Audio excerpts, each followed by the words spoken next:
Come, Flipot. It's time I left this place. So much fuss, but that's I can't keep up. You walk at such a pace. Don't trouble, child. No need to show me out. It's not your manners I'm concerned about. We merely pay you the respect we owe. But, Mother, why this hurry? Must you go? I must. This house appalls me. No one in it will pay attention for a single minute. Children, I take my leave much vexed in spirit. I offer good advice, but you won't hear it. Well, you all break in and chatter on and on. It's like a madhouse with the keeper gone. But if you just listen. Girl, you talk too much, and I'm afraid you're far too saucy for a lady's maid. You push in everywhere and have your say. But if you do... You boy grow more foolish by the day. To think my gran said me such a dunce. I've said it 100 times, if I've said it even once, that if you keep the course on which you started, you'll leave your worthy father broken-hearted. does it.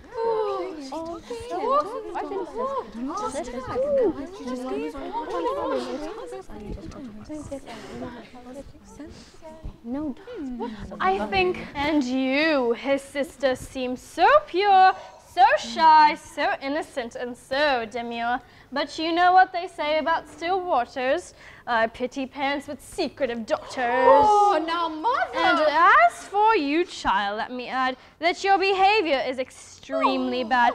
And a poor example for these children, too. Their dear dead mother did far better than you. You're much too free with money, and I'm distressed to see you so elaborately dressed. When it's one husband that one aims to please, one has no need for costly fripperies. Now, madam, really? You are her brother, sir, and I respect and love you. Yet if I were my son, this lady's good and pious spouse, I wouldn't make you welcome in my house. You're full of worldly counsel, which I fear aren't suitable for decent folk to hear. Your man Tartuffe is full of holy speeches. And practices precisely what he preaches. He's a fine man and should be listened to. I will not hear him mocked by fools like you. Good God! Do you expect me to submit to the tyranny of that carping hypocrite? Not to hear him talk, and he talks all the time. There's nothing one can do that's not a crime. He rails at everything, your dear Tartuffe. Whatever he reproves deserves reproof. He's out to save your souls, and all of you must love him, as my son would have you do. Ah, no, grandmother. I can never take to such a rascal, even for my father's sake. That's how I feel, and I should not dissemble. His every action makes me seethe and tremble with helpless anger. And I've no doubt that he and I will shortly have it out. Why did this beggar who, when he first came, had not a shoe or shoestring to his name, has so far forget himself that he behaves as if the house were his, and we his slaves? Well, mark my words, your souls would fare far better if you obeyed his precepts to the letter. You see him as a saint. I'm far less odd. In fact, I see right through him. He's a fraud. Nonsense! His man Laurent's the same, or worse. I'd not trust either with a penny purse. I can't say what a servant's morals may be. His own great goodness, I can guarantee. You all regard him with distaste and fear because he tells you what you loathe to hear, condemns your sins, points out your moral flaws, and humbly strives to further heaven's cause. If sin is what bothers him, why is it he's so upset when folk drop in to visit? Is heaven so outraged by a social call that he must prophesy against us all? I tell you what I think if you ask me. He's jealous of my mistress' company. Rubbish! Oh, gosh. That sort of talk is what you like to hear, with all these carriages that come and go, with crowds of guests parading in and out, and noisy servants loitering about. In all of this, I'm sure there's nothing vicious, but why give people cause to be suspicious? They need no cause, they'll talk in any case. Madam, this world would be a joyless place if, fearing what malicious tongues might say, we locked our doors and turned our friends away. Even if one did so dreary a thing, do you think those tongues would cease their chattering? One can't fight slander. It's a losing battle. Just instead ignore all their tittle-tattle, and strive to live by conscience-clear decrees, and let the gossips gossip, as they please. But if there is talk against us, I know the source. It's Daphne and her little husband, of course. Those with the greatest cause for guilt and shame are first to besmirk the neighbor's name. When there's a chance for libel, they never miss it. And something can be made to seem illicit. They're often ones to spread the joyous news, adding to fact what fantasies they choose. By talking up their neighbors' indiscretions, they seek to camouflage their own transgressions, hoping that others' innocent affairs will lend a hue of innocence to theirs, or that their own black guilt will come to seem part of a general shady color scheme. All of that is quite irrelevant. I doubt that anyone's more virtuous and devout than dear Orgon, and I'm informed that she condemns your mode of life most vehemently. Oh, yes. She's strict, devout, and has no taint of worldliness. In short, she seems a saint. As long as her attractions can enthrall, she flouts and flirts and enjoyed it all. But now, they're no longer what they were, and she quits a world that is fast quitting her, which veil of virtue to conceal her bankrupt beauty and her lost appeal. That's what becomes of old coquettes today, distressed when all their lovers fall away, claiming to be pure, austere, and zealous, when in fact, if the truth were known, they're merely jealous and cannot bear another no. The pleasures time has forced them to forego. That sort of talk is what you like to hear. Therefore, you'd have us all keep still, my dear, while Madame rattles on the livelong day. Nevertheless, I mean to have my say. I tell you that your blessed half Tartuffe, dwelling as my son's guest beneath this roof, that heaven has sent him to forestall its wrath by leading you once again to the true path. That all he reprehends is reprehensible, and that you better heed him and be sensible. These visits, balls, and parties in which you revel are nothing but intentions of the devil. One never hears a word that's edifying, nothing but chaff, foolishness, and lying, as well as vicious gossip with which one's neighbors cut to bits by blade, foil, and saber. People of sense are driven half insane at such affairs where noise and folly reign and reputations perish thick and fast. As a wise preacher said on Sunday last, parties are towers of Babylon because the guests all babble on with never a pause. And then he told a story which I think I heard that last time. Oh, I saw that wink. Go find your silly friends and laugh some more. Enough, I'm going. Don't show me to the chore. Children, I take my leave much dismayed and vexed. I cannot say when I shall see you next. Oh, wake up. Don't stand there gaping into space. I'll slap some sense into that stupid face. Oh.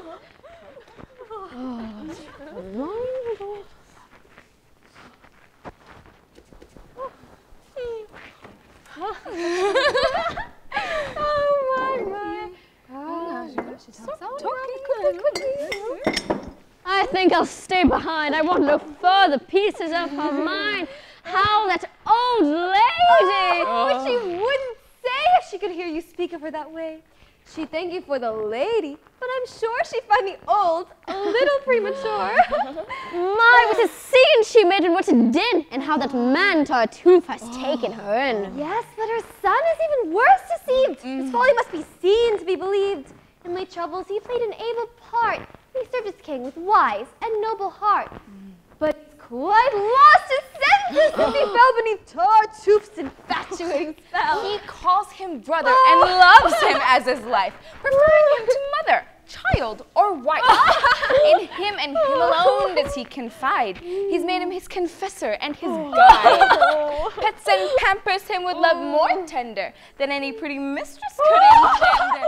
Gives him the place of honor when they dine, and delights to see him gorging like a swan. Stuffs him with dainties until his guts distend, and when he belches, cries, "God bless you, friend!" In short, he's mad. He worships him. He dotes. His words he marvels at. His deeds he quotes, thinking each act a miracle, each word oracular as those of Moses heard. Tartuffe, much pleased to find so easy a victim, has in 100 ways beguiled and tricked him. Milked him of his money, and with his permission, established to a sort of inquisition.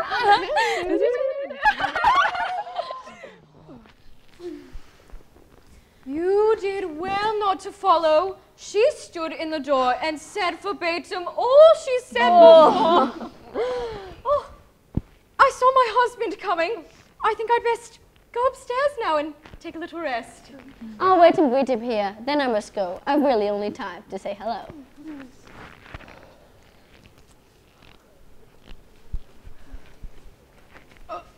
Sound him about my sister's wedding, please. I hear Tartuffe's against it, and he's been urging father to withdraw his blessing. And as you well know, Edfather, most distressing.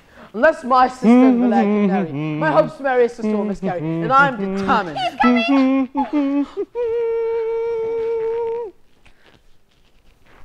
Ah.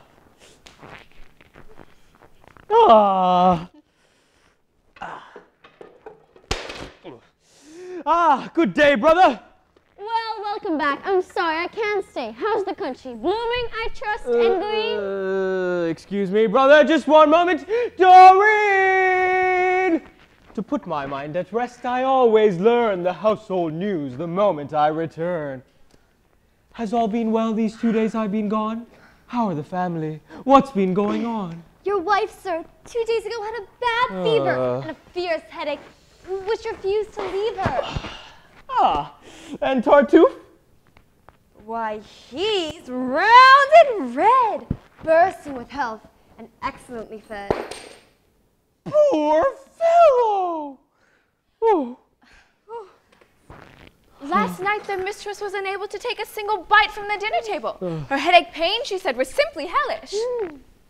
Ah, and Tartuffe? Oh, he ate his meal with relish and zealousy, devouring in her presence a leg of mutton and a brace of pheasants. Oh, poor fellow! Well, the pains continued strong, and she tossed and tossed the whole night long. Now icy cold, now burning like a flame. We sat beside her bed until morning came. Ah, and Tartuffe? Oh! Well, why having eaten he rose, sought his room already in a doze, got into his nice warm bed, and snored away in perfect peace until the break of day. Poor fellow! After much ado, we talked her into dispatching someone for the doctor. He bled her, and the fever quickly fell. Ah, and Tartuffe? He bored very well to keep his cheerfulness at any cost and make up for the blood Madam had lost. He drank 4 beakers full of port. Oh, poor fellow! Both are doing well in short. I'll go tell Madam that you've expressed. Keen sympathy and anxious interest. No, yes. Ah.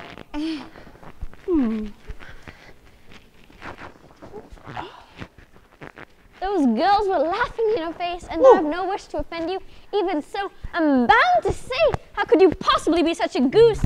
Are you so dazed by this man's hocus pocus that all the world save him is out of focus? You've given him clothing, shelter, food, and care. Why must you all... Brother, stop right there! You do not know the man of whom you speak. I grant you that, but my judgment's not so weak that I can't tell by his effects on others. Oh, when you meet him, you two will be like brothers. There's been no loftier soul since time began. He is a man who is an excellent man. To keep his precepts are to be reborn and view this dunghill of a world with scorn. Yes, thanks to him I am a changed man indeed. Under his tutelage my soul's been freed from earthly loves and every human tie. My mother, children, brother, and wife could die, and I'd not feel a single moment's pain. That's a fine sentiment, brother. Most humane. Oh, had you seen Tartuffe as I first knew him, your heart, like mine, would have surrendered to him. He'd come into our church every day and humbly kneel nearby and start to pray. Oh, he'd draw the eyes of everybody there by the deep fervor of his heartfelt prayer. He'd sigh and weep, and sometimes with the sound of rapture, he'd bend and kiss the ground. Mwah! And as he rose to go, he'd run before to offer me holy water at the door. The serving man, no less devout than he, informed me of his master's poverty. I'd give him gifts, but in his humbleness, he'd always beg me to give him less. "That's too much," he'd cry. "Too much by twice. I don't deserve it. The half, sir, would suffice." And when I wouldn't take it back, he'd share half of it with the poor, right then and there. Oh, oh, oh. At length, heaven prompted me to take him in, to dwell with us and free our souls from sin. He guides our lives and protects my honor, stays by my wife and keeps an eye upon her. He tells me whom she sees and all she does. Perhaps if you had... And he seems more jealous than I ever was. Oh, and how austere he is. Why, he can detect a mortal sin where you'd least suspect. In smallest trifles, he's extremely strict. Last week, his conscience was severely pricked because while he was praying, he had caught a flea and he killed it. So he felt oh so wrathfully. Oh, oh, oh. Good God, man, have you lost your common sense? Was this awesome joke at my expense? How can you possibly stand in all sobriety? Brother, your language savors impiety. Too much free thinking has made your fate unsteady. And as I've warned you many times already, 'twill get you into trouble before you're through. So I've been told by dupes like you, being blind would have all of us blind as well. There's a vast difference, so it seems to me, between true piety and hypocrisy. How do you fail to see it, may I ask? Is not a face quite different from a mask? Cannot sincerity and cunning art, reality and semblance be told apart? Are scarecrows just like men, and do you hold that false corn is just as good as gold? Ah, brother, man's a strangely fashioned creature who seldom is content to follow nature, but recklessly pursues his inclination beyond the narrow bounds of moderation, and often by transgressing reasoned law perverts a lofty aim or noble cause. A passing observation, but it applies. I see, dear brother, that you're profoundly wise. You harbor all the insights of the age. You are one true mind, our only sage. It's Era's oracle, it's Cato too, and all mankind are fools compared to you. Brother, I don't pretend to be a sage, nor have I all the wisdom of the age. Nothing that I more cherish and admire than honest zeal and true religious fire. Some men don't intrigue and wangle, conspire. To lead a good life is their one desire. These men I honor, these men I advocate as models for us all to emulate. Your man is not their sort at all, I fear, and while you praise of him is quite sincere, I think that you've been dreadfully deluded. Now then, brother, is your speech concluded? Why, yes.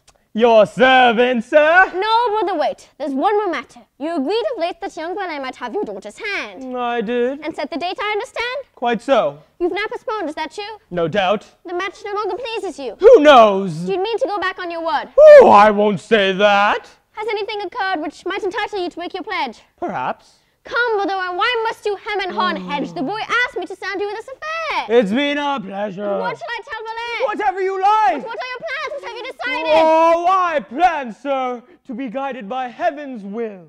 Come, brother, don't talk rot. You've given Valet your word. Will you keep it or not? Good day.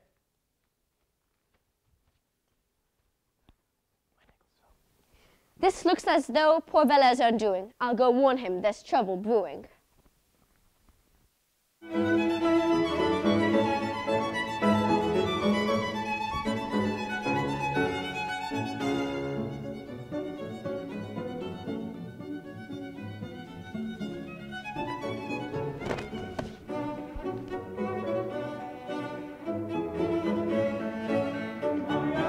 Yes, Father? A word with you, come here. What are you looking for? Eavesdroppers, dear. I'm making sure we shan't be overheard. Someone in there could catch our every word. Ah, good. We're safe. Now then, Marianne, my child, you're a sweet girl who's tractable and mild, whom I hold dear and think most highly of. I'm deeply grateful, Father, for your love. Ah, That's well said, daughter, and you can repay me if in all things you'll cheerfully obey me. To please you, sir, is what delights me best. Good, good. Now what do you think of Tartuffe, our guest? I, sir. Yes, weigh your answer, think it through. Oh, dear. I'll say whatever you wish me to. Ah, that's wisely said, dear daughter. Say of him, then, that he is the very worthiest of men, and that you're fond of him, and would rejoice in being his wife, if that should be my choice. Well? What? What's that? Well? Forgive me, pray. Did you not hear me? Of whom, sir, must I say that I'm fond of him, and would rejoice in being his wife, if that should be a choice? Oh, why of Tartuffe? But, father, that's false, you know. Why would you have me say what isn't so? Because I am resolved it shall be true, that it's my wish should be enough for you. You can't mean, father. Yes, Tartuffe shall be allied by marriage to this family. He's to be your husband. Is that clear? It's a father's privilege. What are you doing in here? Is curiosity so fierce a passion with you that you must eavesdrop in this fashion? There's lately been a rumor going about, based on some hunch or chance remark, no doubt, that you need to wed Marianne to Tartuffe. I've laughed it off, of course, as just a spoof. You find it so incredible? I do. I won't accept that story, sir, even from you. Well, you'll believe the thing when it's done. Ah, yes, yes, go on. Have your fun. I've never been more serious in my life. Daughter, I mean it. You're to be his wife. No! Don't believe your father. It's all a hoax.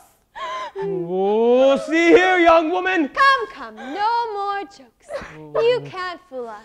How dare you talk that way? All right then, we believe you, sad to say, but how a man like you, who looks so wise and wears a mustache of such splendid size, can be so foolish as to... Oh, silence, please. My girl, you take too many liberties.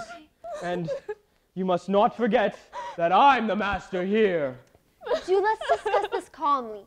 And don't be upset. You can't be serious, sir, about this plan. Look at that bigot one with Marianne. Praying and fasting, not to keep him busy. In terms of wealth and rank, what is he? Why should a man of property, like you, pick a beggar son-in-law? Okay, that will do. Speak of his poverty with reverence. His is a pure and saintly indigence, which far transcends all worldly pride and pelf. He lost his fortunes, he says so himself, because he cared for heaven alone and was careless of his interests here below. I mean to get him out of his present strait and help him recover his estates, which in his part of the world hold no small fame. Poor though he is a gentleman all the same. Doesn't it seem to you a trifle grim to give a girl like her to a man like him? When two are so ill-suited, can't you see the sad consequence which is bound to be? For a young girl's virtue is imperiled, sir, when such a marriage is imposed on her. For when one's bridegroom isn't to one's taste, it's hardly an inducement to be chaste. Think, sir, before you play so risky a role. The servant girl presumes to save my soul. You would do well to ponder what I've said. Daughter, we'll disregard this dunderhead. Just trust your father's judgment. Oh, I'm aware that I once promised you to young Valere. But now I hear he gambles, which greatly shocks me. What's more, I doubts of his orthodoxy.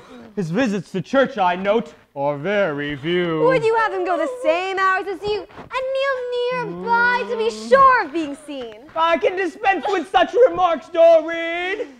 Tartuffe, however, is sure of heaven's blessing, and that's the only treasure worth possessing. This match will give you joys beyond all measure. Your cup will overflow with every pleasure. The two of you will interchange your loves like two sweet cherubs or two turtle doves. No harsh word shall be heard, no frown be seen, and he shall make you as happy as a queen. And she'll make him a cuckold, you wait and see. Oh, what language! Oh, he's a man of destiny. He's made for horns. And what the stars demand, your daughter's virtue surely can't withstand. Oh, don't interrupt me further. Why can't you learn that certain things are none of your concern? It's for your own sake that I interfere. Oh, most kind of you. Now hold your tongue, do you hear? If I didn't love you, Oh, spare me your affection. I love you, sir, in spite of your objection. Blah. I can't bear it, sir, for your honor's sake, to see you make this ludicrous mistake. You mean to go on talking? Oh, if I didn't possess the sinful marriage, my conscience couldn't rest. Oh, God. If you don't hold your tongue, you little shrew. Oh, I've lost your temper. A pious man like you. Oh, yes, yes, you talk, and I'm maddened by it. Once and for all, I tell you to be quiet. I'll be quiet, but I'll be thinking hard. Oh, think all you like, but you had better guard that saucy tongue of yours, or else! Oh. Now then, my child, I've weighed this matter fully. Drives me wild that I can't speak. Tartuffe is no young dandy, but his person Is as sweet as candy. is such that if you shouldn't care for his other merits, Oh, they'll make a lovely pair. If I were she, no man would marry me against my inclination and go scot-free. He'd learn before the wedding day was over how readily a wife can find a lover. it seems you treat my orders as a joke. Why, what's the matter? 'Twas not to you I spoke. What were you doing? Talking to myself. That's all. One more bit of impudence and gal, and I shall give her a good slap in the face. Daughter, you shall accept, and with good grace, the husband I've selected. The wedding day. Why don't you talk to yourself? I have nothing to say. Come, speak one word. No, thank you, sir. I pass. Come, speak, I'm waiting. I'd not be such an ass. In short, dear daughter, I mean to be obeyed, and you shall bow to the sound choice that I've made. I'd not wed such a monster, even in jest. Oh! Ah! Ooh, daughter, that maid of yours is a thorough pest. She has me sinfully annoyed and nettled. I can't speak further. My nerves are too unsettled. She so upset me with her insolent talk. I'll calm myself by going for a walk. What? Have you lost your tongue, girl? Must I play your part and say the lines you ought to say? Face with a face so hideous and absurd. Can you not utter one dissenting word? What good would it do? A father's part Oh, was resist great. him now or it'll be too late. Oh, tell him one cannot love at a father's whim, and that you will marry for yourself, and not him. And since it is you who are to be the bride, it's you, not him, who must be satisfied. Oh, and if his Tartuffe is so sublime, he's free to marry him at any time. I bowed so long to father's strict control. I couldn't oppose him now to save my soul. Come, Marianne. Listen to reason, won't you? Valere has asked your hand. Do you love him or don't you? Oh, how unjust of you. What can you mean by asking such a question, dear Doreen? You know the depth of my affection for him. I've told you 100 times how I adore him. I don't believe everything I hear. Who knows if your professions were sincere? They were, Doreen, and you do me wrong to doubt it. Heaven knows I've been all too frank about it. You love him then. Oh, more than I can express. And he, I take it, cares for you no less. I think so. And you both, with equal fire, burn to be married. That is our one desire. What of Tartuffe then? What of your father's plan? I'll kill myself if I'm forced to wed that man. I hadn't thought of that recourse. How splendid! Just die, and all your troubles will be ended. Oh, a fine solution! How it maddens me to hear you talk in that self-pity key. Doreen, how harsh you are. It's most unfair. You have no sympathy for my despair. I have none for those who talk dribble, and in times of difficulty, whine and snivel. No doubt I'm timid, but it would be wrong. True love requires a heart that's firm and strong. I'm strong in my affection for Valere, But coping with father is his affair. If your father's brain has grown so cracked over his dear Tartuffe that he can retract his blessing, though your wedding day was named, it's surely not Valere who's to be blamed. If I defy my father as you suggest, wouldn't it seem unmaidenly at best? Shall I defend my love at the expense of brazenness and disobedience? Shall I parade my heart's desires and flaws? No! Clearly, you wish to be Madame Tartuffe. Who am I to criticize such a match? Indeed, my dear, he's a brilliant catch. His ears are red, he's a pink complexion, and all in all, he'll suit you to perfection. Dear God! Oh, how triumphant you will feel to have got a husband so ideal. Do stop teasing and use your cleverness to get me out of this appalling mess. Advise me and I'll do whatever you say. Ah, no. A dutiful daughter must obey her father, even if he weds her to an ape. You've a bright future, dear. Why struggle to escape? Tartuffe will take you where his family lives, to small villages warm with relatives who will sit you down in the best kitchen chair, and once a year you'll dance at the country fair to a drone of bagpipes. 2 of them. In fact, and watch a puppet show, or an animal act. Your husband! Turn my blood to ice. Stop torturing me and give me your advice. Your servant, madam. Doreen, I beg of you. Ah, no, you deserve it. This marriage must go through.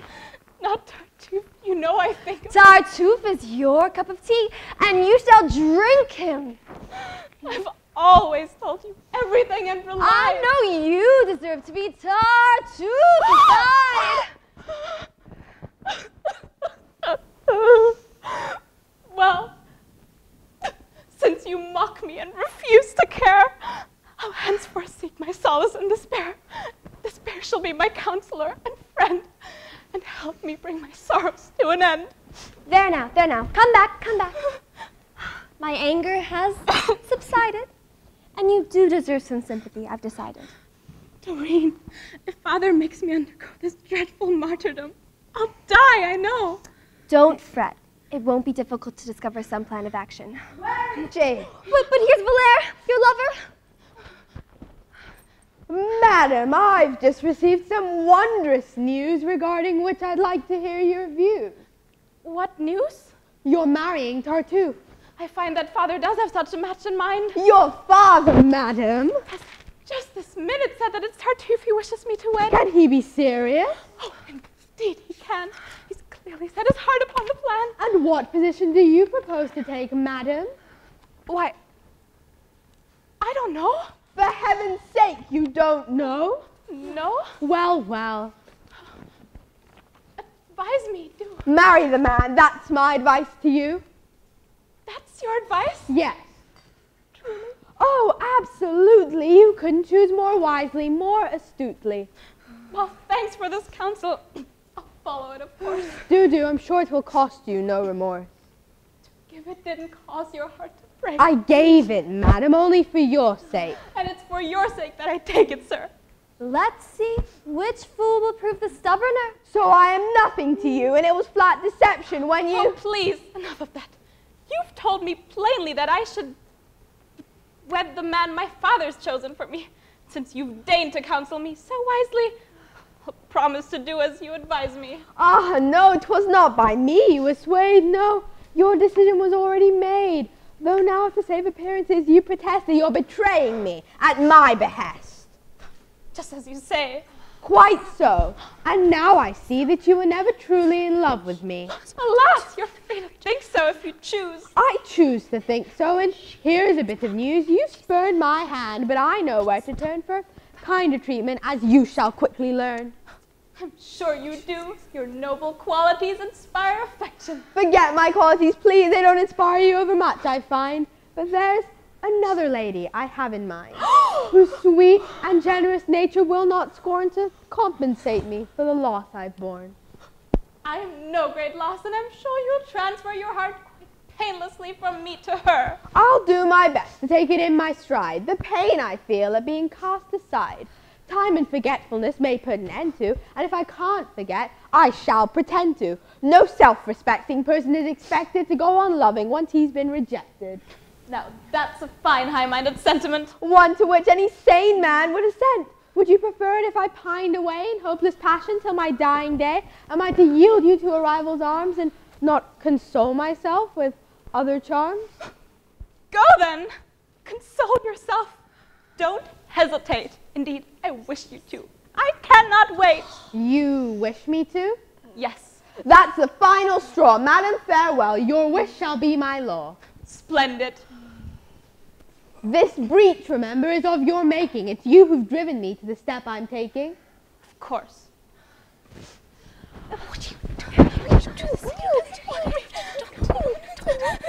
Remember, I'm merely following your example. I see that clearly. Enough, I'll go and do your bidding then. Good. Marianne, you said that you loved him. You shall never see my face again. Excellent. Yes? What? What's that? What did you say? Nothing, you're dreaming. Oh, well, I'm on my way. Farewell, madam. Farewell. If you ask me, both of you are as mad can be. Oh, do stop this nonsense now. I've only let you squabble so long to see where it will get you. Whoa there, Monsieur Valère! What's this, Doreen? Come here. No, my heart's too full of spleen. Don't hold me back, which must be obeyed. Ugh, stop! It's too late now. My decision's been made. Pooh! He hates the sight of me, that's plain. I'll go and so deliver him from pain. And now you run away. Come back! No, nothing you say will make me stay. Let go. She cannot bear my presence, I perceive. To spare her further torment, I shall leave. Oh, you'll not escape, sir, so don't you try it. Come here, you two. Stop fussing and be quiet. What do you want of me? Oh, what's the point of this? We're going to have a little armistice. Now, weren't you silly to get so overheated? Didn't you see how badly I was treated? Well, aren't you a simpleton to have lost your head? Didn't you hear the hateful things he said? You're both great fools. Her sole desire, Valère, is to be yours in marriage. To that, I'll swear. He loves you only and wants no wife but you, Marianne. To that I'll stake my life. Then why you advise me so, I cannot see. On such a question, why ask advice of me? Oh, you're impossible! Give me your hands, you two. Yours first. But why? And now a hand from you. What are you doing? There, a perfect fit. You suit each other better than you'll admit. Ah, come, don't be so haughty. Give a man a look of kindness. Now, won't you, Marianne? I tell you, lovers are completely mad. Now, come, admit that you were very bad to hurt my feelings as you did just now. I have a just complaint you must allow. And you must allow that you were most unpleasant. Let's just table that discussion for the present. Your father has a plan which must be stopped. Advise us then, what means must we adopt? All manner of means, and all at once. Your father's addled. He's acting like a dunce. Therefore, you'd better humor the old fossil.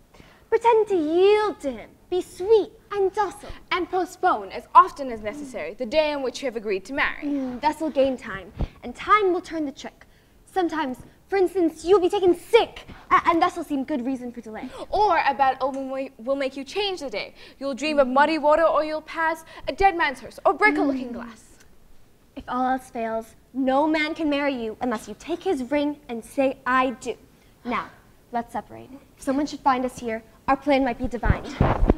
Go tell your friends what's occurred. And have them urge her father to keep his word. Meanwhile, we'll stir her brother into action and get Elmire as well to join our faction. Although each of us will try his best, it's on your true heart on which my hope shall rest. Regardless of what father may decide, none but Valère shall claim me as his bride. Oh, how those words content me come out well. Lovers, their tongues are never still. Be off now. One last word. No time to chat. You'll leave by this door and you'll leave by that.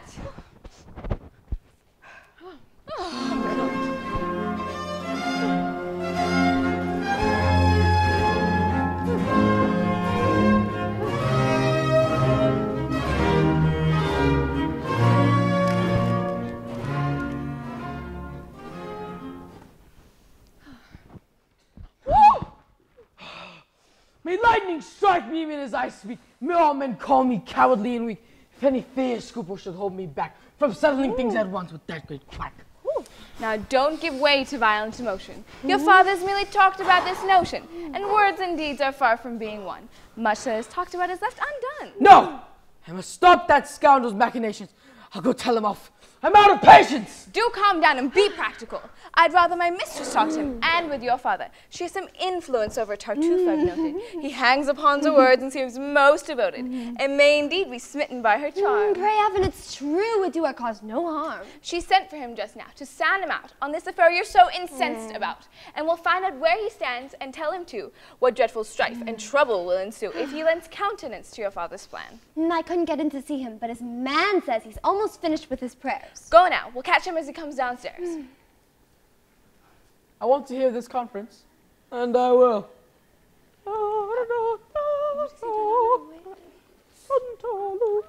Ah. No! They must be alone! No, keep still. Not you, I know your temper. You start a brawl, stamp your foot, and spoil it all. Why won't I? Perfect right. Lord, you're a nuisance. Where's Tartuffe? No, you'll be fine. Let me go. Let me hear it. He's coming! Come on, let me hear He's it. coming, I know! Get out of Come on. Hang up my hair shirt, put my scourge in place, and pray around for heaven's perpetual grace. I'm off to prison now to share my last few coins with the poor wretches there. What a vexation, what a fate. You wish to see me? Yes. Oh! Cover that bosom before you speak, girl. What? The flesh is weak and unclean thoughts are difficult to control. Such sights as that could undermine the soul. Your soul, it seems, has very poor defenses, and flesh makes quite an impact on your senses. It's strange that you're so easily excited. My own desires are not so soon ignited. And if I saw you naked as a beast, not all your hide would tempt me in the least. Girl! Madam is coming down and begs you, sir, till we didn't have a word or two with her. Gladly. That had a softening effect. I think my guess about him was correct. Will she be long? That's her voice I hear, and we shall disappear.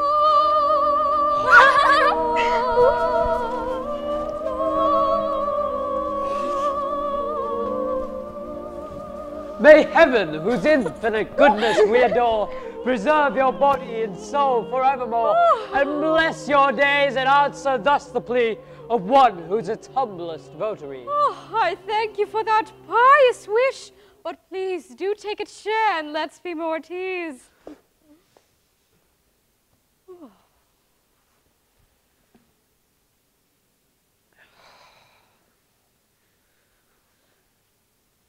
I trust that you are once more well and strong. Ah, yes, the fever didn't last for long. Well, my prayers are too unworthy, I'm sure, to have granted from heaven this most gracious cure.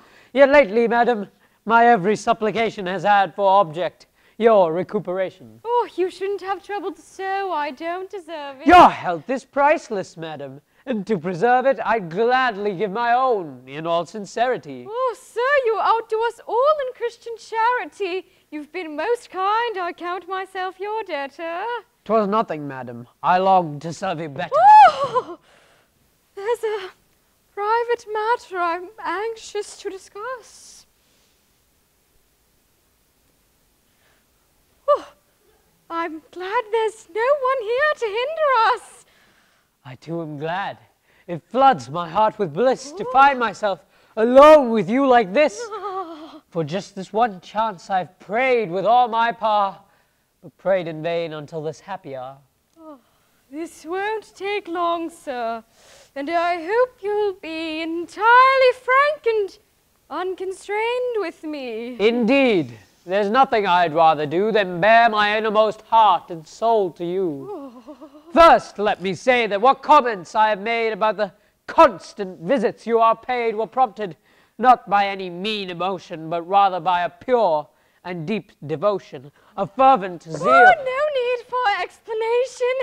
Your sole concern, I'm sure, was my salvation. Indeed, in such great fervor do I feel. Please, you're pinching. 'Twas from an excess of zeal. I never meant to cause you pain, madam, I swear. I'd rather... What can your hand be doing there? Well, I'm feeling your gown. What soft, fine woven stuff. Oh, please, I'm extremely ticklish. That's enough. Oh, my, what lovely lacework on your dress. The workmanship's miraculous, no less. I've never seen anything to equal it. Yes, quite, but let's talk business for a bit. They say my husband means to break his word and give his daughter to you, sir. Had you heard? Oh, he did once mention it, but I confess, I dream of quite a different happiness. Oh. It's elsewhere, madam, that my eyes discern the promise of that bliss for which I yearn.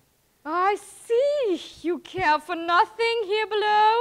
Ah, well, my heart's not made of stone, you know.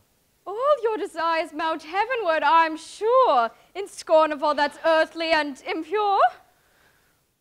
A love of heavenly beauty does not preclude a proper love of earthly pulchritude. Our senses are quite rightly captivated by those perfect works our Maker has created.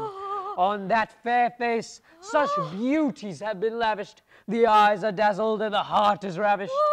How could I look on you, O flawless creature, and not adore the author of all nature, feeling a love both passionate and pure for you, his triumph of self-portraiture.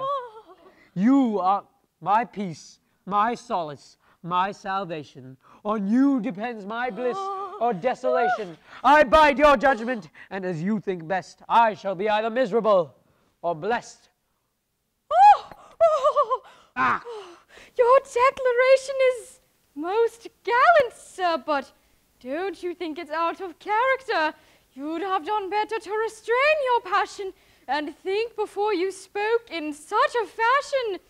It ill becomes a pious man like you. I may be pious, but I'm human too. With your celestial charms before his eyes, a man has not the power to be wise. I know such words sound strangely coming from me, but I'm no angel, nor was meant to be. And if you blame my love, you must needs reproach as well the charms on which it feeds. Your loveliness I had no sooner seen than you became my soul's unrivaled queen. Your seraph glance, divinely sweet, made my heart's defenses crumble in defeat. Men of my sort, however, love discreetly, and one may trust our reticence completely. My keen concern for my good name ensures the absolute security of yours.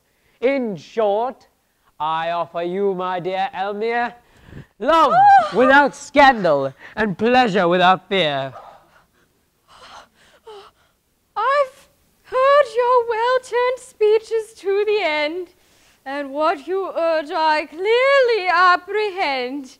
Aren't you afraid, though, that I may take a notion to tell my husband of your warm devotion, and supposing he were duly told, his feelings toward you might grow rather cold? Oh, I know you'll excuse my violent affection as human weakness, human imperfection, and that, oh, fairest, you will bear in mind that I'm but flesh and blood and am not blind. Some women might do otherwise, perhaps, but I shall be discreet about your lapse. I'll tell my husband nothing of what's occurred, if in return you'll give your solemn word to advocate as forcefully as you can the marriage of Belair and Marianne, renouncing all desires to dispossess another of his rightful happiness and you. No! Oh! Dear, will not hush up about this vile affair. I heard it all from behind that curtain there, when heaven in order to confound the pride of this great rascal prompted me to hide.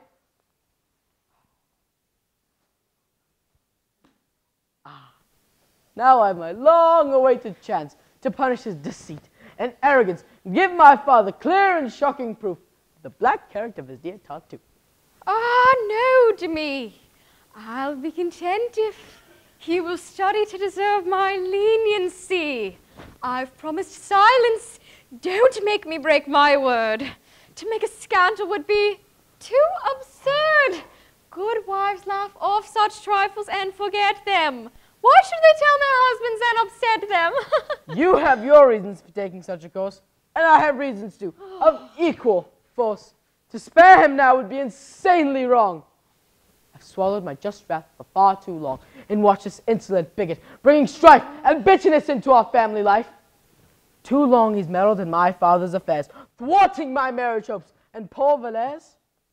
It's high time that my father was undeceived. Now I prove that can't be disbelieved. Proof furnished from the heaven above. It's too good not to take advantage of. This is my chance, and I deserve to lose it if for one moment I hesitate to use it. Oh, Jimmy. No, I must do what I think right, madam.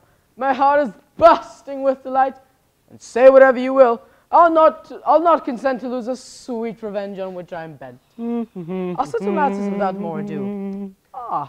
Most opportunely is my cue.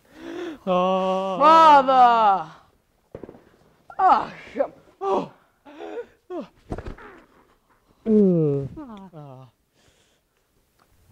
I'm glad you've joined us, Father. Let us advise you of some fresh news that doubtless will surprise you. You've just been now repaid with interest for all your kind and lovingness to our guest, and he's proved all of his great and warm feelings towards you. But it's a pair of horns in which he would reward you. Yes, I surprised him with your wife and heard his whole adulterous offer. Every word. She, with all her too gentle disposition, would not have told you his proposition. But let's not make terms with brazen lechery, and I felt not to tell you would be treachery. And I heard that one's husband's peace of mind should not be spoiled by tattle of this kind. One's honor doesn't require it to be proficient in keeping men at bay is quite sufficient. These are my sentiments, and I wish to me that you had heeded me and held your peace. Can it be true, this dreadful thing I hear? Yes, brother. I'm a wicked man, I fear, a wretched sinner, all depraved and twisted, the greatest villain that ever existed. My life's one heap of crimes that grows each minute. There's naught but foulness and corruption in it. And I perceive that heaven, outraged by me, has chosen this occasion to mortify me. Charge me with any deed you wish to name. I'll not defend myself, but take the blame. Yes, believe what you are told, and drive Tartuffe like some base criminal from beneath your roof. Yes, drive me hence, and with a parting curse, I shan't protest, for I deserve far worse. You deceitful boy! How dare you try to stain his purity with so foul a lie? Are you taken in by such a bluff? Oh, enough, you rogue, enough! Brother, you're being unjust. Believe his story. The boy deserves your trust. Why, after all, do you place your faith in me? How do you know what I might do or be? Is it on my pious actions that you base your favor? Is it on my good face? No. Don't be taken in by such hollow shows. I am far from being what men suppose. Although all the world takes me for a man of worth, I'm truly the most worthless man on this earth. Yes, my dear son, speak out and call me the chief of sinners, a liar, a murderer, a thief. Load me with all the names that men abhor. I shan't protest. I've earned them all and more. I'll kneel here while you pour them on my head as a just punishment for the life that I have led.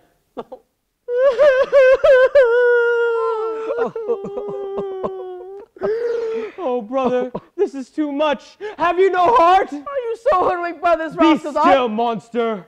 Brother, I pray you rise. Villain! Silence! Don't you realize that he's up? One word more, and I'll tear you limb from limb.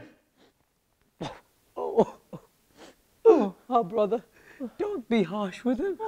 I'd rather far be tortured at the stake than see him bear one scratch for my poor sake. Ingrid! If I must beg you on bended knee to pardon him. Such goodness cannot be. Now there's true charity. What? You did see villain, be still.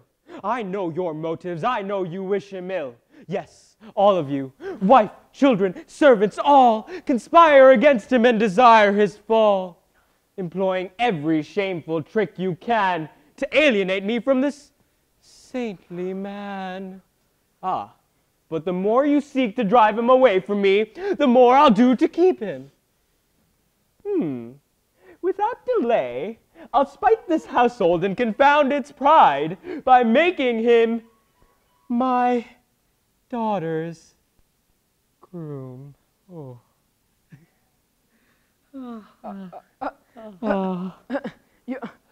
You're going to force him to accept her hand. Yes, and this very night, you understand? I shall defy you all and make it clear that I'm the one who gives orders here. Come, wretch, kneel down and clasp his blessed feet, and ask his pardon for your black deceit. I ask that swindler's pardon. Why, brother? Oh, so you insult him and defy your father. Stick! Stick!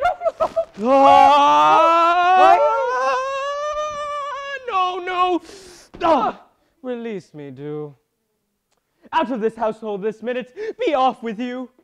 And never set foot in it again. Well, I shall go then. But I do feel that... Oh, well, go quickly then. I disinherit you. An empty purse is all you'll get from me. Accept my curse.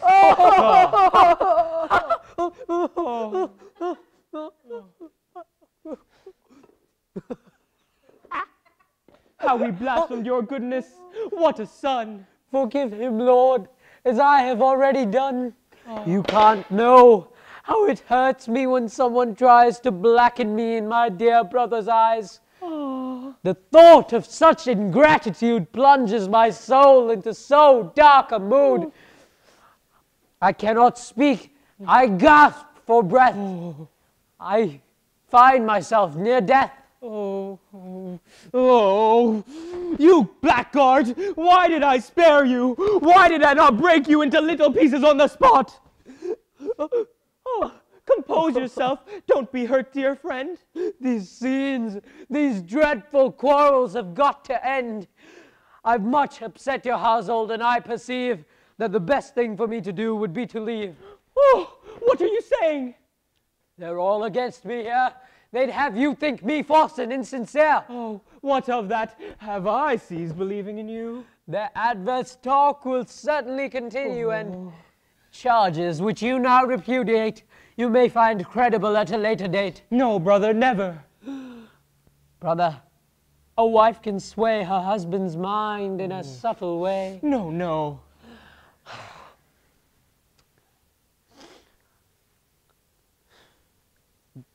To leave at once is the only solution. Only then can I end their persecution. No, I'll not allow it. You shall remain. Well, it will mean much martyrdom and pain, but if you wish it, enough, so be it. But there's one precaution that I feel bound to take. For your honor and for our friendship's sake, I shall avoid your wife and keep away. Oh, no, you shall not, whatever they may say. It pleases me to vex them. And for spite, I'll have them see you with her day and night. What's more, I'm going to drive them to despair by making you my only son and heir. This very day, I'll give to you alone clear deed and title to everything I own. A dear good friend and son-in-law to be is more than wife, child, or kin to me. Will you accept my offer, dearest son? In all things, let the will of heaven be done. Poor fellow.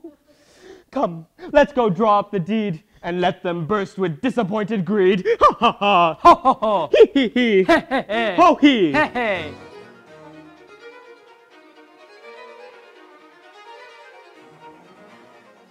Yes, all the town's discussing it, and truly their comments do not flatter you unduly. I'm glad you came, sir, and I'll give you my view on this sad matter in a word or two.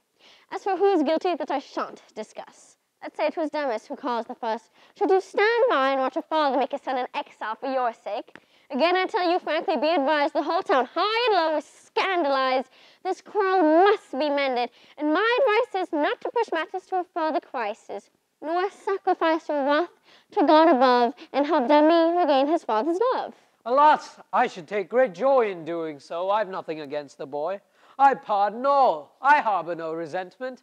To serve him would bring me much contentment. Yet heaven's laws shall not have it so. If he returns, I shall have to go. No, let's simply do what heaven ordains, and let no other thought perplex our brains. So then let me say, sir, that I've forgiven Dami and thus obeyed the laws of heaven, but I'm not commanded by the Bible to live with one who smears my name with libel. Were you commanded, sir, to indulge the whim of Orgon, and to encourage him in suddenly transferring to your name a large estate to which you have no claim? 'Twould never occur to those who know me best to think that I acted out of self-interest. If I have resigned myself to taking that gift which my dear brother insisted on making, it is only so, as he well understands, that such great wealth does not fall into wicked hands. I'm shocked that you allowed Orgon to vote, and that you feel no self-reproach. Does truly to match their lawful heirs may freely be deprived of what is theirs? Would it not be the decent thing to beat an honourable and generous retreat, rather than let the son of the house be sent, for your convenience, into banishment? So if you wish to prove the honesty of your intentions... So it is 3:30. I've certain pious duties to attend to, and I hope my prompt departure won't offend you. Of course, if you could... Please! Damn. Stay, sir, and help Marianne, for heaven's sake. She's suffering so, and I fear her heart will break. Her father's plan to marry her off tonight has left the poor child in desperate plight. I hear him coming now. Let's stand together and see if we can't change his mind somehow about this match we all deplore and fear. Dear Tartuffe. Mwah. Oh, glad to see you all here. This contract, my child, contains your happiness. What it says, I think your heart can guess. Huh? Sir, by that heaven which sees me here distressed, and by whatever else can move your presence, do not employ a father's power, I pray you, to crush my heart and force it to obey you. And do not, by a heartless use of force, drive me to contemplate some desperate course.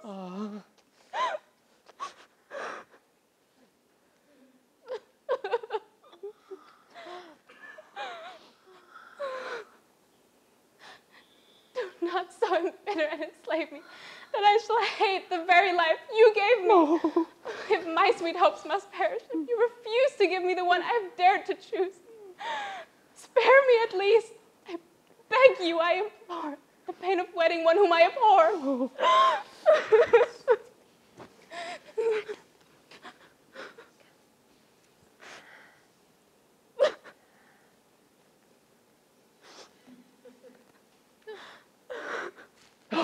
Be firm, my soul. No human weakness now. I don't resent your love for him.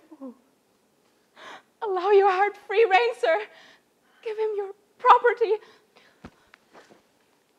And if that's not enough, take mine from me. He's welcome to my money. Take it too, but don't, I pray, include my person too. Spare me. I beg you, and let me end this tale of my sad days behind a convent veil. A convent? Ha! When crossed in their amours, all lovesick girls have the same thought as yours. Get up! The more you loathe the man and dread him, the more ennobling it will be to wed him. Marry Tartuffe and mortify your flesh. Oh, enough! Don't start your whimpering afresh. But why must you... Oh, be still there. Speak when you're spoken to. Not one more bit of impudence out of you. If I may offer a word of counsel here. Oh, brother, in counseling you have no peer. Your advice is forceful, sound, and clever. I don't propose to follow it, however. I am amazed and don't know what to say. Your blindness simply takes my breath away. You are indeed bewitched and take no warning from our account of what occurred this morning. Madam, I know a few plain facts, and one is that you're partial to my rascal son. Hence, when he sought to make Tartuffe a victim of a base lie, you dared not contradict him. But you underplayed your part, my pet. You should have looked more angry, more upset. When men make overtures, must we reply with righteous anger and a battle cry? Must we turn back their amorous advances with sharp reproaches and fiery glances? Myself, I find such offers merely amusing, and make no scenes and fusses in refusing. My taste is for good-natured rectitude, and I dislike the savage sort of prude who guards her virtue with her teeth and claws, and tears men's eyes out for the slightest cause. The Lord preserve me from such honor as that, which bites and scratches like an alley cat. I've found that a polite and cool rebuff discourages a lover quite enough. I know the facts, and I shall not be shaken. I marvel at your power to be mistaken. Would it, I wonder, carry any weight with you if I could show you that our tale was true? Show me? Yes. Rot. Come, what if I found a way to make you see the facts as plain as day? Nonsense!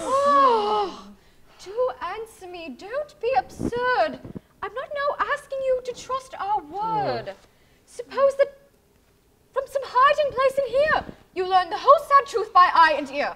What would you say of your good friend after that? Well, I'd say nothing by Jehoshaphat. It can't be true.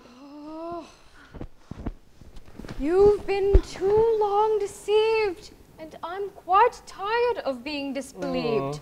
Come now, let's put my statements to the test. Now you shall see the truth made manifest. Oh, God. I'll take that challenge. Now do your uttermost. We'll see how you make good your empty boast. Send him to me. And It may be hard to catch a cunning scoundrel off his guard. no, amorous men are gullible. Their conceit so blinds them that they are never hard to cheat. Have him come down. Please leave us for a bit.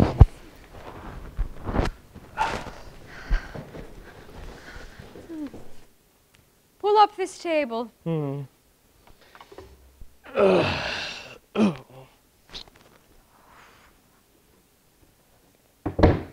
Now get under it. What? Oh, it is essential that you be well hidden. Why there? Oh, heavens, just do as you are bidden. I have my plans. We'll soon see how they fare. Under the table now, and once you're there, take care that you are neither seen nor heard. I'll indulge you since I gave you my word to see you through this infantile charade. Once it's over, you'll be glad we played. I'm going to act quite strangely now, and you must not be shocked at anything I do. Whatever I may say, you must excuse as part of that deceit I'm forced to use. I shall employ sweet speeches in the task of making that impostor drop his mask. I'll give encouragement to his bold desires and furnish fuel to his amorous fires. What? Since it is for your sake and for his destruction that I shall seem to yield to his seduction, I'll gladly stop whenever you decide that all your doubts are fully satisfied. I'll count on you as soon as you have seen what sort of a man he is to intervene and not expose me to his odious lust 1 moment longer than you feel you must. Remember, you are to save me from my plight whenever he's coming. Keep out of sight! Hey! You wish to see me, I'm told. Yes, I've a little secret to unfold. But first, however, it would be wise to check that door and look out for spies.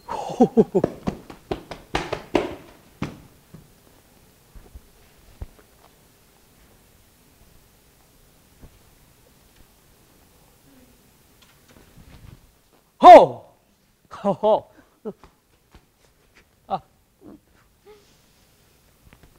The very last thing that must happen now is a repetition of this morning's row. I've never been so badly caught off guard. Oh, how I feared for you. You saw how hard I tried to make that troublesome to me control his temper and hold his peace. Ah, in my confusion, I didn't have the sense simply to contradict his evidence. But as it happened, that was for the best, and all has worked out in our interest. This storm has only bettered your position. My husband doesn't have the least suspicion, and now, in mockery of those who do, he bids me be continually with you, and that is why, quite fearless of reproof, I can now be alone with my Tartuffe, and why my heart, perhaps too quick to yield, feels free to let its passion be revealed. Madam, your words confuse me, you know. Not long ago, you spoke in quite a different style, you know. Sir, if that refusal made you smart, it's little that you know of a woman's heart, or what that heart is trying to convey when it resists in such a feeble way. Always at first, our modesty prevents the frank avowal of tender sentiments, however high the passion which inflames us still. To confess its power somehow shames us. Thus we reluct, yet in a tone which tells you that our heart has been overthrown, that what our lips deny, our pulse confesses, and that, in time, all no's will turn to yeses. I fear my words are all too frank and free, and a poor proof of a woman's modesty, but when I try to force you to undo the marriage plans my husband has in view, what more did my urgent pleading signify, if not that I admired you, and that I deplored the thought that someone else might own part of a heart I wished for mine alone? Madam, no happiness is so complete as when from lips we love come words so sweet. Their nectar floods my every sense and drains in honeyed rivulets through all my veins. Yet I must beg your leave now to confess some lingering doubts as to my happiness. Might this not be a trick? Might not the catch be that you wish me to break off a match with Marianne, and so have feigned to love me? I shan't quite trust your fond opinion of me, until the feelings that you've expressed so sweetly are demonstrated somewhat more concretely. Why be in such a hurry? Must my heart exhaust its bounty at the very start?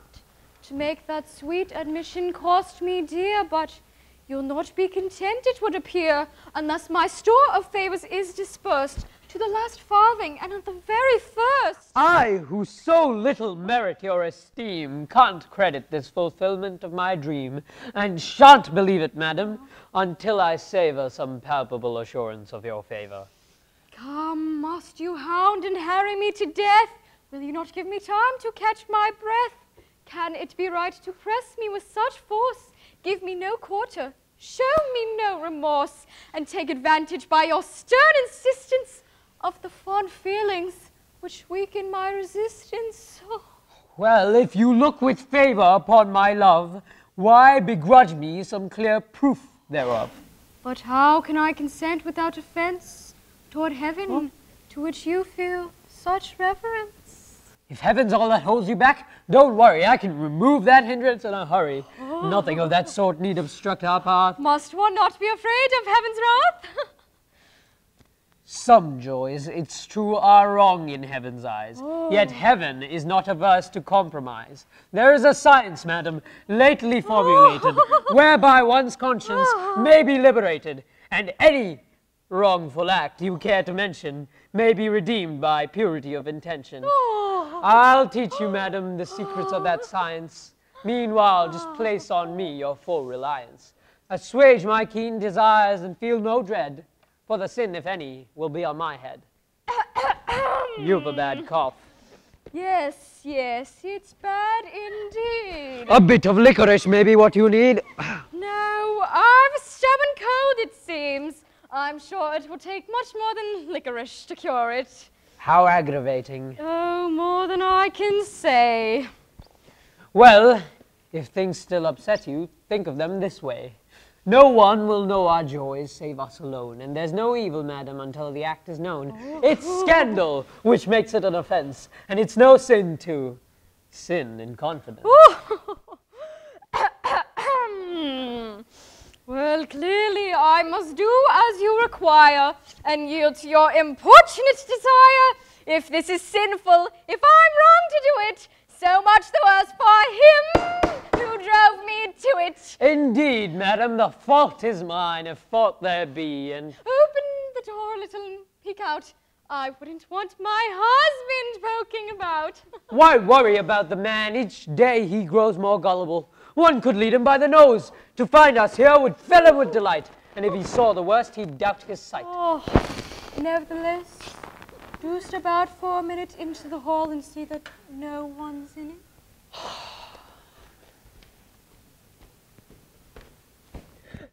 Oh, that man's a perfect monster, I must admit.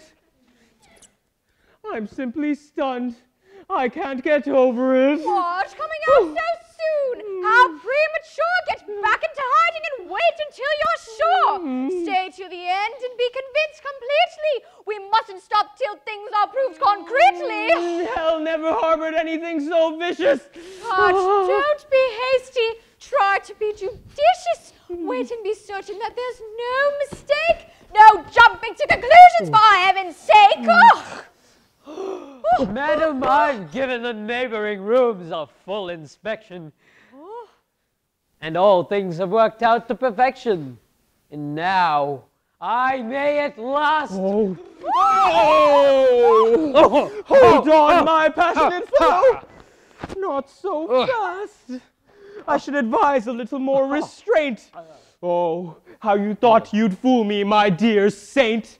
How soon you wearied of the saintly life, marrying my daughter and coveting my wife. I've long suspected and had a feeling that soon I'd catch you at your double dealing. Just now, you've given me evidence galore. It's quite enough. I have no wish for more. I'm sorry to have treated you so slyly, but circumstances forced me to be wily. Brother, you can't think. Oh, no more talk from you. Just leave this household without more ado. What I intended... Oh, yes, that seems fairly clear. Spare me your falsehoods and get out of here. No! I'm the master and you're the one to go. This house belongs to me, I'll have you know. And I'll show you that you can't hurt me by this contemptible conspiracy. Those who cross me know not what they do, and I means to expose and punish you, avenge offended heaven, and make you grieve that ever you ordered Tartuffe. What was the point of all that angry chatter? Dear God, I'm worried. This is no laughing matter. How so? I fear I understood his drift. I'm much disturbed about that deed of his. You gave him? Oh, yes. It's all been drawn and signed. But one thing more is weighing on my mind. What's that? Oh, I'll tell you. But first, let's check if there's a certain strongbox in his room upstairs.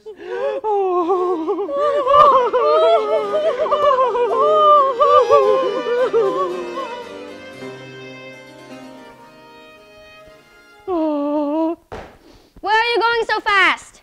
God knows. Then wait! Let's have a conference and deliberate on how the situation's to be met. That strong box has me utterly upset. Oh, this is the worst of many, many shocks. Is there some fearful mystery in that box? Ah, my poor friend Francois had given the box to me with his own hands in utmost secrecy. 'Twas on the very morning of his flight. It's full of papers which, if they came to light, would ruin him. Or such is my impression. Then why did you let it out of your possession? Oh. That cunning scoundrel got me to agree to leave the strong box in his custody, so that, in case of an investigation, I could employ a slight equivocation and swear I didn't have it, and thereby, at no expense to conscience, tell a lie. It looks to me as if you're out on a limb, trusting him with that box and offering him that deed of gift, were actions of a kind which scarcely indicate a prudent mind. Oh, just think of it. Behind that fervent face, a heart so wicked, a soul so base. I took him in a hungry beggar, and then, ooh, enough, my God, I'm through with pious men. Ah, there you go, extravagant as ever. Why can't you be rational? You never manage to take the middle course, it seems, but jump instead between absurd extremes. Shall you conclude that all men are deceivers, and that there are no true believers? Let atheists make that foolish inference. Learn to distinguish virtue from pretense. Be cautious in bestowing admiration, and cultivate a sober moderation. Yes, you're very right. Yes. Father! Oh! I hear that scoundrel utter threats against you. And that he pridefully forgets how in his need he was befriended by you, and means to use your gifts to crucify you. It's true, my boy. I'm too distressed for tears. Leave it to me, sir. Let me trim his ears. Face with such insolence. One must not waver. Let me rejoice in doing you the favor of cutting his life short, and your distress. What a display of young hot-headedness! Do learn to moderate your fist of rage. In this just kingdom, this enlightened age, one does not settle things by violence. I hear strange tales of very strange events. Yes, strange events which these two eyes beheld. That man's ingratitude is unparalleled.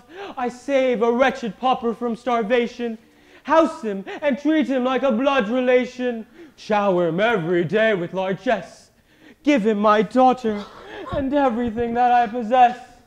Meanwhile, that unconscionable knave tries to induct my wife and misbehave. Oh, to drive me from my house, a ruined man, and end a pauper as he began. Poor fellow. No, no, my son, I'll never bring myself to think him guilty of such a thing. How's that?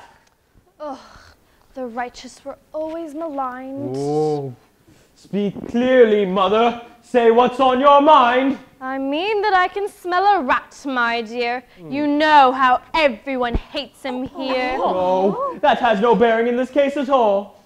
I've told you 100 times when you were small that virtue in this world is hated ever. Malicious men may die, but malice, never. Oh, no doubt that's true, but how does it apply? They've turned you against him with a clever lie. Oh, I told you, I was there and saw it done. Ah, slanders will stop at nothing, son. Oh, mother, I'll lose my temper. For the last time, I tell you, I was witness to the crime. The tongues of spite are busy night and noon, and to their venom, no man is immune. You're talking nonsense. Why can't you realize I saw it with my own eyes. Saw, do you understand me? Must I shout it in your ears before you'll cease to doubt it? Appearances can deceive, my son. Dear me, we cannot always judge by what we see. A man deserves the benefit of the doubt. You should have waited, see how things turned out. Great God in heaven. What more proof did I need? Was I to sit there until he'd... Oh, mother, you drive me to the brink of impropriety. Oh, no. A man of such surpassing piety could not do such a thing. You cannot shake me. I don't believe it, and you shall not make me. You vex me so that if you weren't my mother, I'd say to you some dreadful thing or other.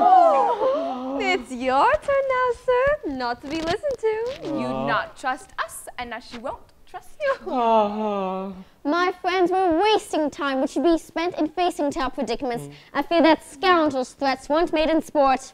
Do you really think you'd have the nerve to go to court? Oh, I'm sure he won't. They'd find it much too crude. A case of swindling and ingratitude. Don't be too sure. He won't be at loss in giving his claims a high and righteous gloss. And clever rogues with far less valid cause have trapped their victims in web of laws. I wish to heaven that we could devise some truce between you or some compromise. Oh, if I had known what cards he'd held, I'd not have roused his anger by my little plot. Huh? What is that man looking for? Who is he? Go talk to him and tell him that I'm busy. Come. Good day, dear sister. Kindly let me see your master. He is in good company and cannot be disturbed just now. I hate to intrude, but what has brought me here will not disturb your master in any event. Indeed, my muse will make him most content. Your name? Just say that I bring greetings from Monsieur Tartuffe, on whose behalf I've come.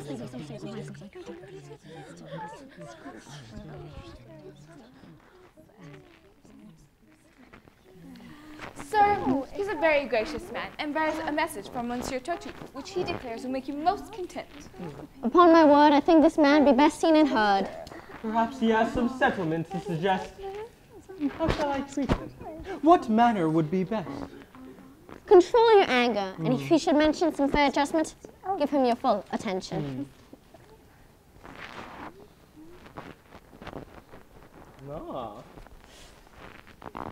Good health to you, good sir. May heaven confound your enemies, and may your joys abound. Oh, a gentle salutation. It confirms my guess that he is here to offer terms. I've always held your family most dear. I served your father, sir, for many a year. Sir, I must ask your pardon. To my shame, I can't recall your face or your name. Loyal's my name, and I come from Normandy. I'm a bailiff in all modesty. For 40 years, praise God, it's been my boast to serve with honor in this vital post. And I'm here, sir, if you will permit the liberty to serve you with this writ. Now, please, sir, let us have no friction. It's nothing but an order of eviction. Family out and make way for new applicants without deferment or delay. And leave this house? Why, yes, sir, if you please. This house, sir, from the cellar to the roof, belongs now to the good Monsieur Tartuffe, and he is lord and master of your estate by virtue of a deed of present date drawn in due form with clearest legal phrasing. Your insolence is utterly amazing. Young man, my business here is not with you, but with your wise and temperate father, who, like every worthy citizen, stands in awe of justice and would never obstruct the law.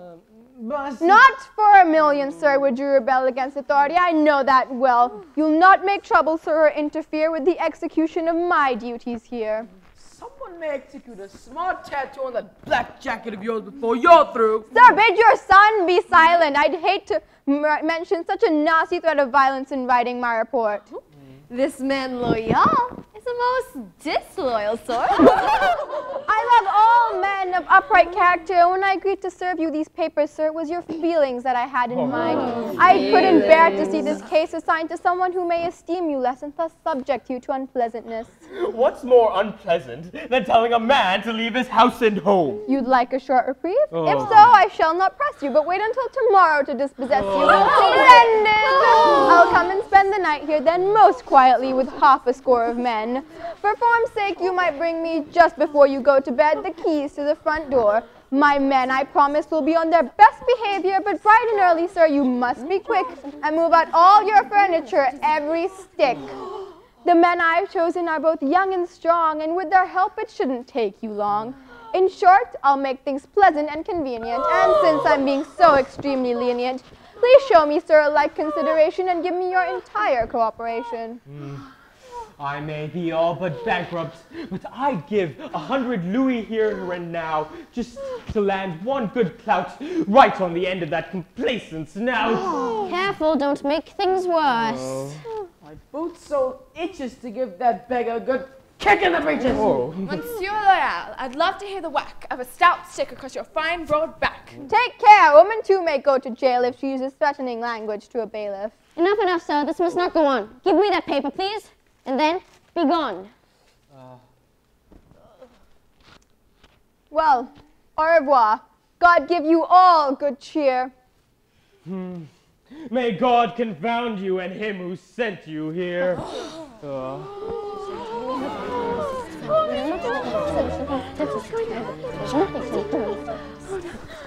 Now, Mother, was I right or not? This writ should change your notion of Tartuffe a bit. Do you perceive his villainy at last? I'm thunderstruck. I'm utterly aghast. Come now. We mustn't take offense at this new proof of his benevolence. He's kindly arranged for your liberation from all that might endanger your salvation. God, will you hold your tongues for once? Come, you must take action at once. Go tell the world of the low trick he's tried. The deed of gift is surely nullified by such behavior, and public rage will not permit the wretch to carry out his plot.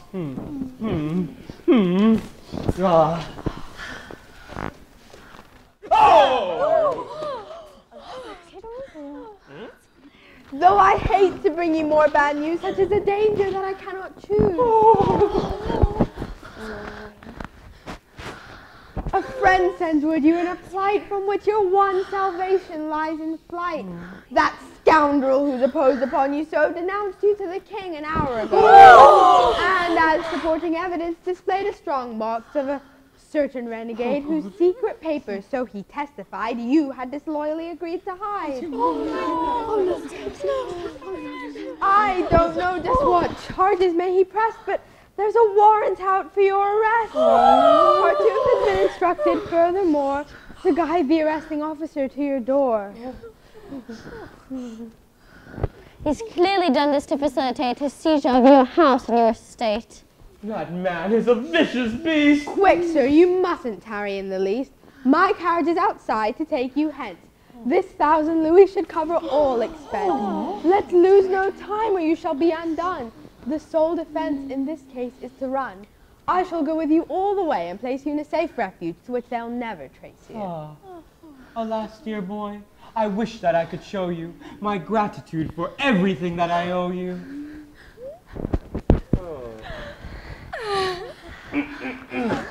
But now is not the time. I pray the Lord that I wish to live to give you your reward. Farewell, my dears. Be careful. Rather hurry. We shall take care of your things. You needn't worry.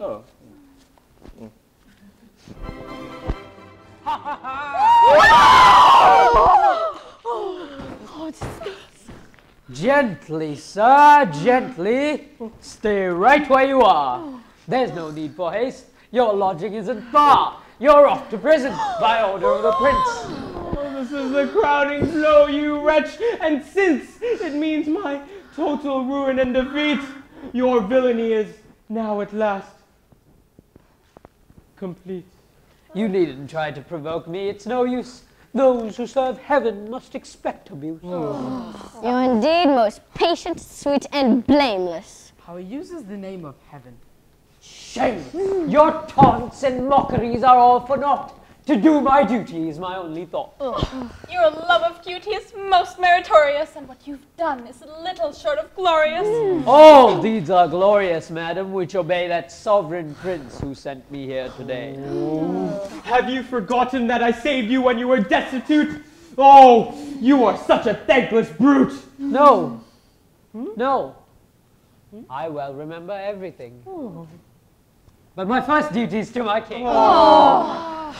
That obligation is so paramount that other claims beside it do not count. And for it I would give up my wife, my family, my friend, or my own life. Hypocrite! All that we most revere he uses to cloak his plots and camouflage his ruses. If it is true that you are animated by pure and loyal zeal, as you have stated, why was this zeal not roused until you sought to make Orgon a cuckold and been caught? But if he is a traitor, as you declare, how could you condescend to be his heir? Yes, officer, spare me this letter. It's growing shrift. Carry out your orders, if you will. Yes, sir, thank you kindly. You are just the proper person to remind me. Come, you're off to join the other boarders in the king's prison according to his orders.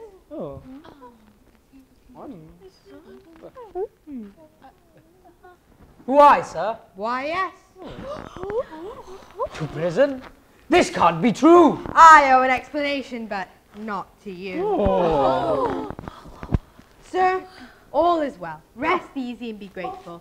We serve a prince to whom all sham is hateful. A prince who sees into our inmost hearts and can't be fooled by any trickster's arts. The king soon recognized Tartuffe as one notorious by another name, who'd done so many vicious crimes one could fill 10 volumes with them and be writing still. But to be brief, our sovereign was appalled by this man's treachery towards you, which he called the last worst villainy of a vile career, and bade me to follow the impostor here, to see how gross his impudence could be and force him to restore your property. Your private papers, by the king's command, I hereby seize and give into your hands. The king, by royal order, invalidates the deed that gave this rascal your estate, and pardons furthermore your grave offense in harboring an exile's document. How much he prizes merit and how much he makes more of man's virtues and of their mistakes. Heaven be praised! I breathe again at last. I can't believe the danger's past. Now, traitor, now you Brother, see. please, let's not descend to such indignities. Leave the poor wretch to his unhappy fate, and don't say anything to aggravate his present woes, but rather hope that he will soon embrace an honest piety, and mend his ways, and with true repentance move our just king to moderate his sentence. Meanwhile, go kneel before your sovereign's throne and thank him for the mercies he has shown. Well said. Let's go at once, and gladly kneeling, express the gratitude which all are feeling. Then when one great duty has been done, we'll turn with pleasure to a second one, and give Valere, whose love has proven so true, the wedded happiness which is due. Oh. It's so beautiful.